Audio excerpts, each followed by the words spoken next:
Good evening, everyone, and a very warm welcome to this special session hosted by the AHA Movement. We are very honored to have with us Ganesh Kohli, founder of the IC3 Movement and co founder of the AHA Movement. At IC3, Ganesh furthered the mission of counseling in every school, and he spent the last decade to ensure that every child has access to counseling and resources to decide their choice of career. He backed this cause when only a handful envisioned that this was possible and believed that this was doable, and actually made it happen. Through the AHA movement, his work delves into creating a world where joy becomes a way of life through mindfulness, self awareness, and conscious living. The AHA movement began its journey in 2016 with a simple but very profound intention, enabling joyful living for all. The theme of today's discussion is both timely and powerful. What leadership looks like when power meets mindfulness. And for this conversation, Ganesh will focus on one essential question, which is, can power truly exist without awareness? And can leadership sustain itself without inner alignment? With this, I extend a very warm welcome to Ganesh for this conversation. Thank you, Amit, for having me, and lovely to chat with you. Thank you, Ganesh, for making the time. Ganesh, I'm going to kick off with a question which is really on the inner reality of leadership. Leaders often discuss what's on the outside, business strategy, external challenges, the changing market landscape, but they rarely bring out what is on the inside, the emotional load that they carry. How relevant is what is really internal when leadership decisions impact hundreds and thousands of people? Very relevant. I can share my own experience. I had a whole period in my life where I had no understanding of the inner world and my inner emotions, and I was mostly reacting to all the external stimuli.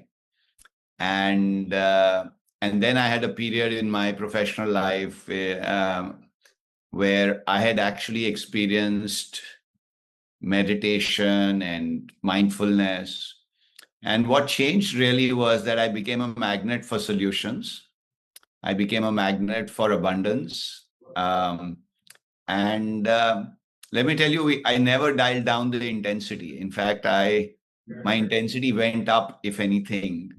So I was concerned that if I actually meditate or do some other practices, it'll make me less aspirational and less goal oriented, but it is far from the truth. And so there was no dialing down of intensity. In fact, more intensity, but there's also greater presence. So, I was more present. I got more done every day. I worked the same number of hours, but got much more done in those hours.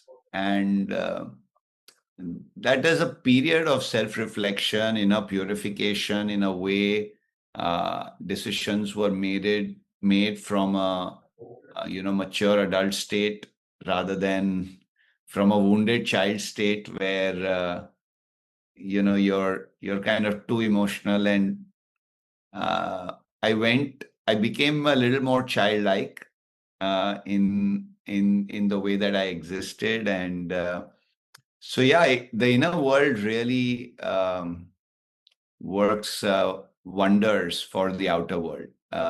In fact, our mantra is inner peace, outer abundance. The more you work on the inside, the more the outside gets fixed. And Ganesh, this is really profound. Inner peace leading to outer abundance. And I love the term magnet for solutions. And, having experienced your solution oriented approach firsthand, I can vouch for the fact that self reflection is indeed very powerful. I'll hop on to my second question, which is really based on a Harvard Medical School research, which shows that meditation strengthens neutral pathways linked to attention control and emotional regulation. Even the American Psychological Association reports that mindfulness improves executive functioning and impulse control under pressure. I want to ask you, does meditation make leaders softer or sharper? Yeah, much sharper, actually. Much sharper and very focused because they learn the art of being present. And presence is like like a sharp knife. You are in that moment, and the choices you make and the decisions you make become so much more impactful when you're present. So definitely much sharper. And also, they possibly be a little bit, the empathetic side comes out a little bit more, and they're a little more sensitive. But nothing takes away from the intensity, the sharpness, the focus, the impact. So yeah, it actually works favorably. Excellent. I think you get the best of both the worlds. You are sensitive, empathetic, while also productive at work. Ganesh, you've been mentoring so many leaders. You work with some entrepreneurs, C-suite executives, founders, top CEOs. Could you share some insights from your coaching work, perhaps an example where mindfulness helped a leader transform their approach to leadership? Actually, there are several. I think the most vivid and the recent ones are around COVID. Um, I had one particular organization lose 94% of its revenue completely when COVID hit at the end of March, and completely, everybody's roles, jobs, everything was at stake. The leadership acted out of fearlessness, not fear. Fear was the common factor during COVID. And some of our practices were implemented.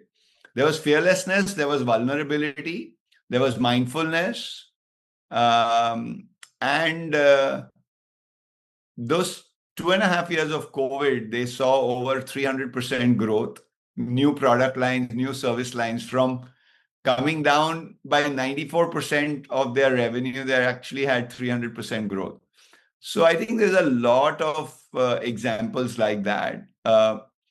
Actually, this is a journey. When you bring mindfulness, meditation, some of our pedagogies, our approaches to leadership coaching and life coaching that we take, or I take personally, is how do you go on this journey where hard work turns to smart work, turns to no work. Young people often say that certain things feel effortless. For a particular individual, studying physics might feel effortless. Or for a particular CEO, a certain functional area, things are very effortless. In general, what is the difference between extreme heavy lifting, hard work, effort to moving to effortlessness? A lot of it is actually that journey. And that journey involves inner work. It involves mindfulness. Because when there is more mindfulness, there is more sharing, there is less control. You're not constantly trying to control. There's more delegation. There's wild creativity. And you go from hard work to smart work to effortlessness or no work. And the analogy is very simple, and we do part of it I do some of this in my personal leadership coaching sessions. Is hard work is you're swimming against the tide of the river. Smart work is now you're swimming with the river. And effortlessness or no work is you got a boat, you're sleeping or you're lying down comfortably, enjoying the view around, and you are going with the flow of the river. So, somewhere you actually, through our leadership coaching and through the work that we do, you kind of align with your inner calling, your greater purpose, and you actually start to see. And sometimes people interpret this wrongly, Amit, that no work means that I sit down doing nothing. Actually, you do more, but it all feels so effortless. So that is really the power of this work. And I feel very fortunate that I've had a chance to work with some stellar individuals, and they've benefited from this. They've discovered that their work becomes so much more effortless. It tends to flow so much better. Thank you, Ganesh. I think the swimming analogy is great. It's you explain it beautifully. A lot of our leaders have a lot of work and less time, and for some of our leaders who will be listening in to this conversation, what is that one grounding practice that you would recommend to them before they enter a high stakes work meeting? Yeah, I think there's a practice that I learned, which was 5, 4, 3, 2, 1. 5 things. So basically, a lot of times in a meeting, especially when the stress levels are high, we lose our ability to listen. We're hearing people, but we're not really listening, and there's a lot of clutter that kind of comes up. The 5, 4, 3, 2, 1 practice is actually grounding yourself in the present moment. And when you become present in a meeting completely, you actually are looking deeply, and you're looking for solutions, and you're looking far. A great leader is the one who can look further. The further you can look, the further you can go, the greater you become as a leader. That's what it is. Great leaders can look far. And so that 5, 4, 3, 2, 1 is a practice where you actually, before a meeting or in a meeting, you bring your mind fully to the body. And the way I would do it is, and fully to the body and fully to this present moment. So 5 things that I can see. So you're kind of just orienting yourself in the room. You see the clock, you see a television screen, you see, a light. You just kind of orient yourself. 5 things that you can see. And then you actually look at 4 things that, you can touch. Just touch, feel the touch of your shirt to your skin. You touch the table, the texture, the roughness, etc. Just grounding yourself. So 4 things that you can touch, 3 things that you can hear. Maybe there's an air conditioning sound, there's a fan sound, there's some other laptop sound that's coming through. So 3 things that you can hear, 2 things that you can actually, smell. There's a fragrance in the room or whatever else. And 1 thing that you feel like taste. So all your 5 senses, you actually turn them inwards before a meeting. And that works magically, actually. So I call it I learned this as 5, 4, 3, 2, 1 practice. I don't now recall where I learned this from, but it was a few years back. And it really worked. It just bringing your 5 senses in, becoming present, and then entering a meeting. It's a great grounding practice. Thank you, Ganesh, for sharing this interesting practice of turning things inwards. I'm sure many of our listeners would want to practice this themselves. I want to talk a little bit about decision-making frameworks and strategic clarity. How much of leadership is really about self-regulation, and what happens to judgment when mind is reactive instead of being composed? Yeah, a lot goes wrong generally. My father, you, would be very emotional, but he would always tell me, don't make decisions when you are emotionally charged. And I think I made a lot of mistakes in my life, making decisions when I was highly emotional, very, very charged. And I learned the hard way.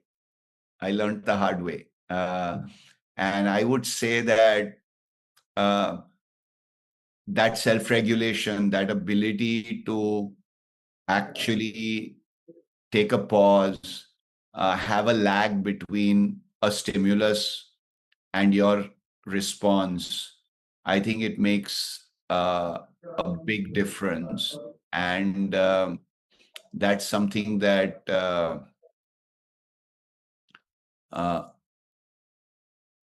that actually makes a big difference, that you actually take that pause and you still make quick decisions, but just with a pause.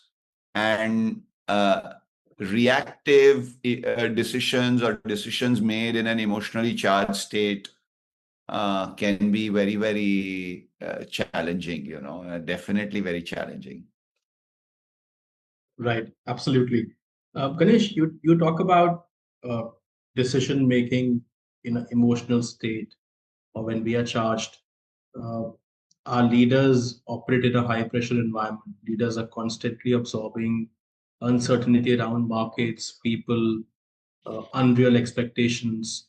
How does mindfulness change the way a leader processes uncertainty? How does mindfulness bring about this positivity?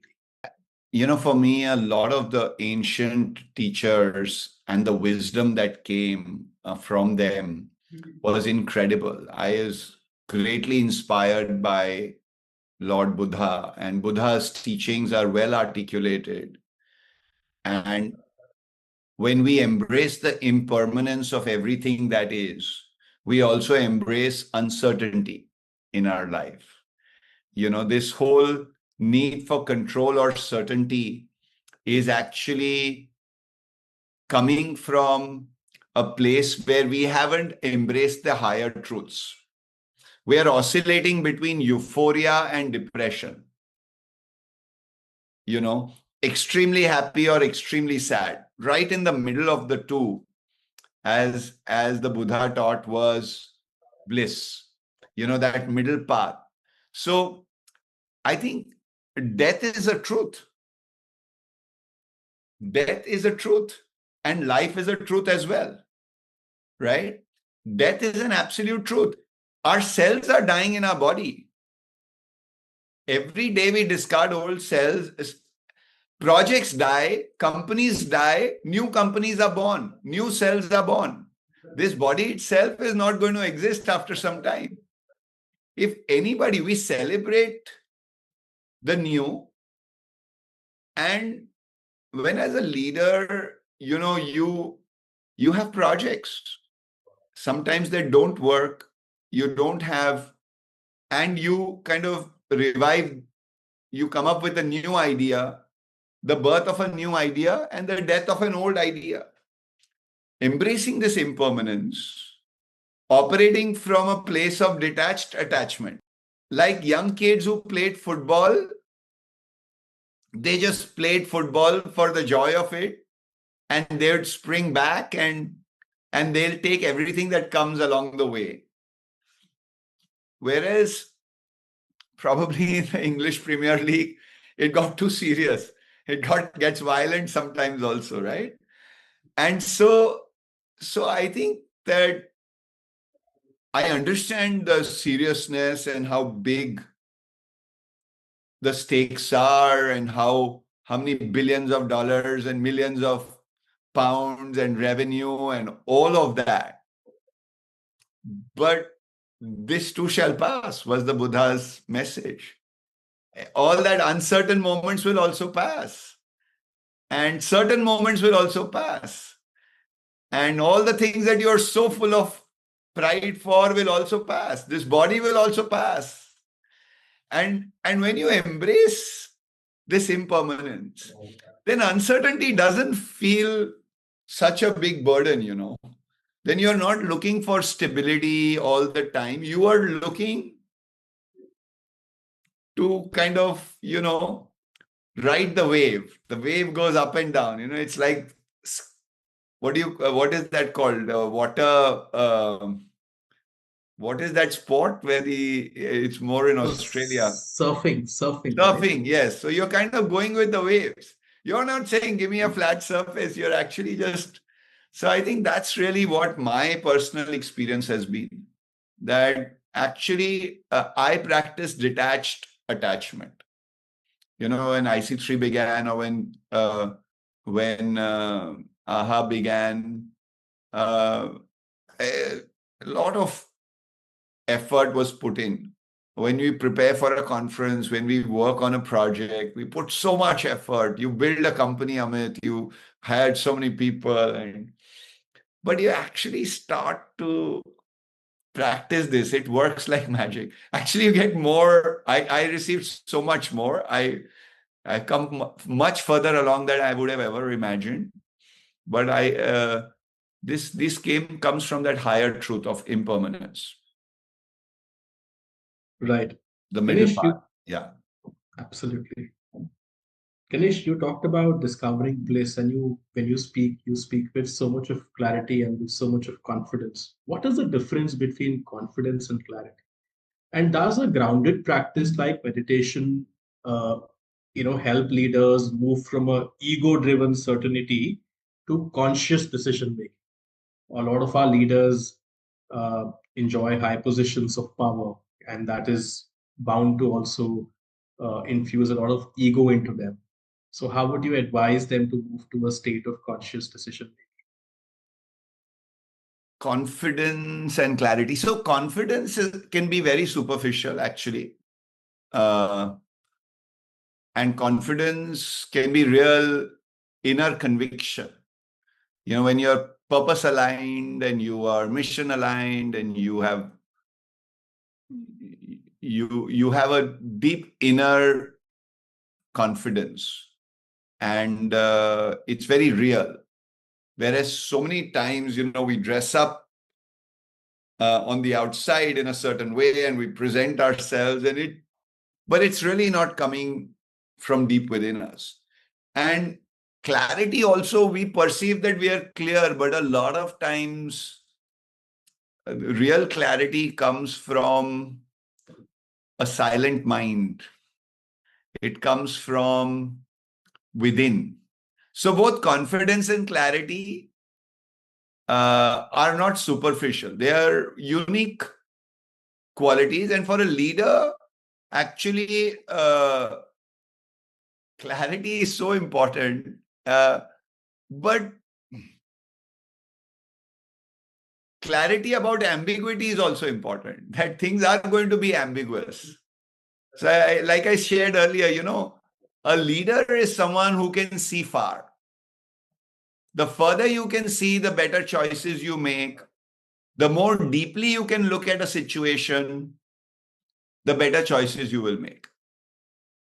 So for me, both confidence and clarity are important qualities, but they are inner qualities. They come from within rather than, you can appear to be very clear about certain things, but inwardly, that's not necessarily the state. Thank you, Ganesh, for those profound thoughts. Another quality that I want to bring up is really the ability to handle pressure. Uh, Ganesh, in your experience over the years, what separates leaders who sustain performance over decades vis-a-vis those who burn out under pressure? I think daily practice is very important. A lot of people wait for one big vacation. They'll burn themselves out for 8 weeks and then say, I need a detox for 2 days. I mean, it doesn't really work. If you really want to run the long race, you got to find a balance every day. It's not about a big vacation. It's the middle path. And even at work, We meditate 3 times a day in my office, 10 o'clock, 1 o'clock, 5 o'clock. 1 minute, 2 minutes, whoever wants to do it. But we pause. And, I have a practice of meditating every day morning. I need to do some reading of my own. And it's important because when you live every day fully, then you aren't really living for just tomorrow. There's a business goal, there's a financial year-end goal, there's a quarter goal, there's a monthly goal, there are sales targets. People have all kinds of, big organizations, all kinds of, so they almost never live in the present. And so it's important to actually practice that balance. The middle path is very important. That makes you sustain for longer periods. Also your health. A lot of people, by the time, these days, I even found there was a community of entrepreneurs who were glamorizing how many stunts they have in their heart. If you have don't have 1 or 2 stunts by the age of certain age, you have not really reached the big league. I can't mention the group, but they actually were so proud of, these are problems that come, blood pressure and diabetes and heart ailment is a part of this. Like, who says that? You don't need any of these things. You can sustain till 80, 100 and be incredible if you find the balance every day. This is profound and very, very useful. Ganesh, in a world where leaders have, and I think you also said it in some ways, where leaders have glamorized the hustle culture, clearly you are establishing that leadership today is as much an inner journey as it's an external one. A journey where they need clarity, regulation, presence, and conscious decision making. What is that one shift you would urge every leader to make within themselves before they try to change anything around them? I think it's about getting some new habits. I think that one shift has to be an inner shift. It has to be a commitment to doing inner work, self-work. Almost everyone that I meet is obsessed about fixing their team, their company, their balance sheet, their revenues, their network, their LinkedIn, their Insta. Almost everyone is working on fixing the outer world. I think one routine could be simple practice, 10, 10, 10. 10 minutes of silence or meditation, 10 minutes of reading something profound and meaningful, 10 minutes speaking to a friend who is on the journey, on an inner journey. If you can expand that 10, 10, 10 to 20, 20, 20 and give yourself an hour, and eventually expand it to 60, 60, 60 and give yourself 3 hours a day. But at least start with 10, 10, 10. So a mindfulness, meditation, silence practice, 1. Reading practice, 1. And being with like-minded people, right? Being with people who want to self-reflect, not project. Being with people who want to ask the question, what was my role in attracting this situation in my life, versus my neighbor is to blame and the politicians are to blame and the businesses are to blame. Projection versus reflection. Those people who want to reflect, who want to ask a question, what could I have done differently in this situation, versus he's wrong, they are wrong, this is wrong, that is wrong. What is the trigger? What is it that I could have done? So it's very beautiful. So 10, 10, 10, and then expand it to 20, 20, 20, and then 30, 30, 30, and 60, 60, 60. So 10 minutes of silence practice, meditation, mindfulness practice, 10 minutes of reading, 10 minutes of being in the company of self-reflective people, inward-looking people. I think, Ganesh, as Toms continue in our lives, we need more guiding lights like you to show us direction. We have a lot of questions from the audiences, but for paucity of time, we'll be addressing them later through our social media handles. Thank you very much for this joyful conversation. It was a pleasure speaking to you, and we look forward to continuing these insightful conversations in the future as well. Thank you. Thank you once again. Pleasure. Thank you. Thank you, Thank Amit. you. Thank you. Thank Bye. you. Bye.